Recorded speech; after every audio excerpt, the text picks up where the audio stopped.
Hey guys, so I'm back with another intro for another Project Pan. This is the Project Pan Roulette, and this was the Project Pan Roulette collab that was started by Alexi and Rebecca, I believe 3 years ago.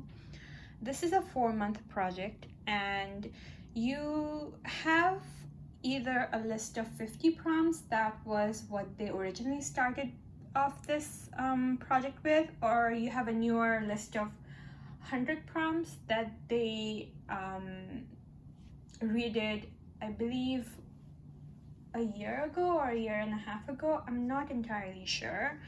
But you can pick from either the list of 50 prompts or the list of 100 prompts, or you can combine the two together and pick from 150 prompts.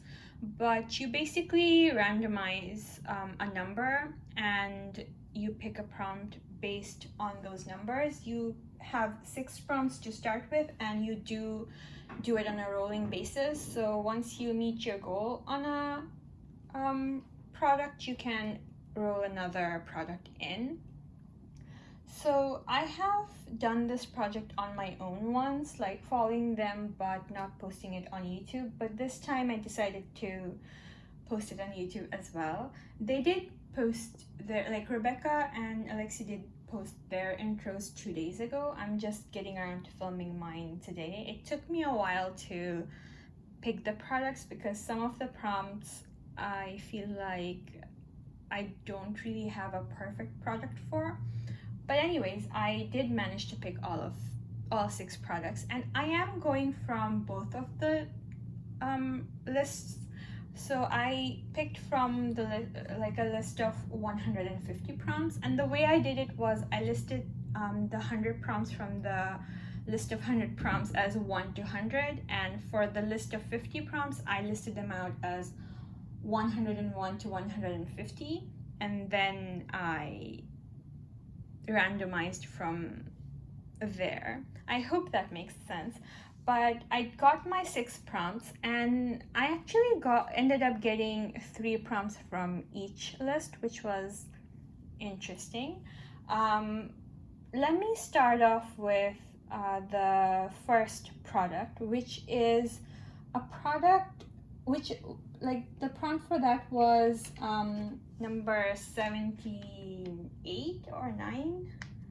I'm not sure, I wrote it down weird, but it is a product you think is too pretty to use up.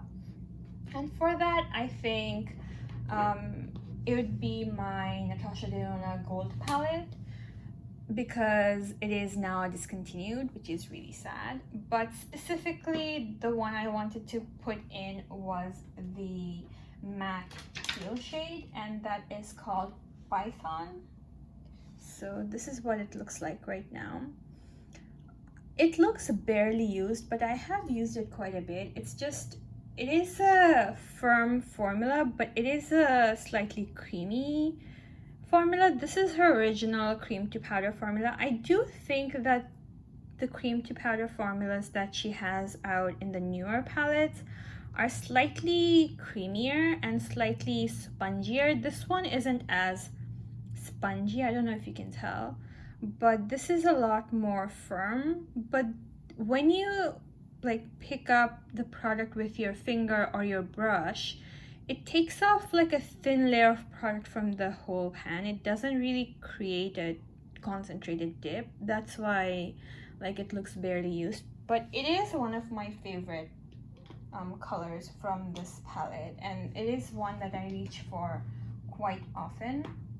My goal with this one would be to use it 15 times, because even though it is a favorite color, it is still really colorful, and I don't know if it will go with every single thing I have in other projects, but still I want to use it at least 15 times in this project.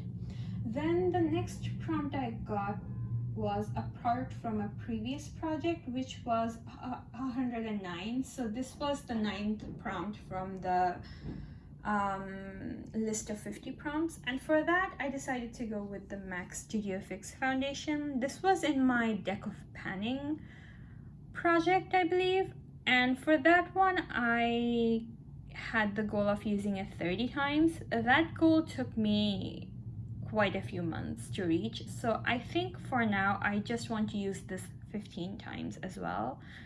Just because it is not my favorite foundation, but it's still okay. And I think for fall, it'll be easy enough to use. Then the next prompt was 110. So again, from the list of 50 prompts, and that was a unique product. I don't really think nowadays there are a lot of unique products in the beauty industry. Like everything has been duped and duped again. But something that is kind of unique in my collection is this Good Molecules Yerba Mate eye gel. And it's unique because I usually don't use eye gels or gel creams on my eyes. I usually prefer thicker, richer eye creams. I have really dry eyes and under eyes and eyelids, so I prefer a thicker eye cream usually. But I got this on the recommendation of Monica, and I have only used it a couple of times, so I'm not sure if it's doing anything yet, but so far I do think that it's not drying out my under eyes, so that's good enough for me. Since it's a eye cream, my goal would be to try to finish it off, but I don't know if that would be possible like within 4 months, because I don't use a lot of this each time I use it. We'll see how much progress I make by the end of this project, but that would be my third product. And then the next prompt was 28, which is a product you love the color but hate the formula, or a product you love the formula but hate the color. And for that, I decided to go with this Catrice Lip Glow in Dark Lip Glow. This looks really dark, but really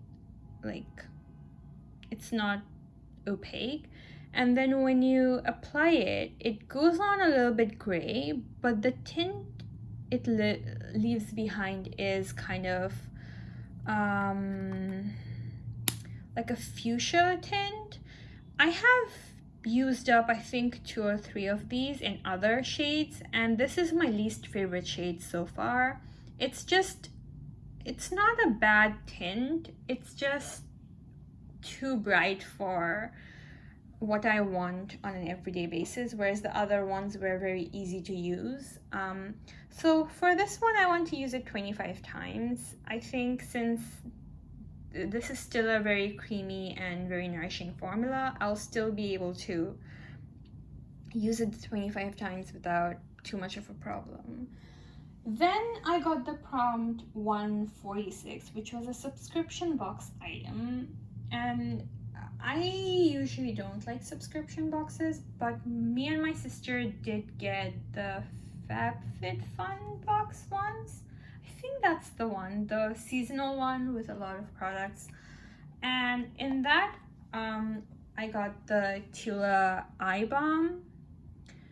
This is like a pearly eye balm that you apply. It leaves behind a little bit of like a light shimmer. Usually you'd apply less on your under eyes, but yeah, it just gives a shimmery effect under your eyes. And it is slightly cooling when you first apply it, but I don't think it's super cooling. I don't think it does much, but it's still okay. It's like a sheer layer of hydration, I guess, and it looks fine under makeup.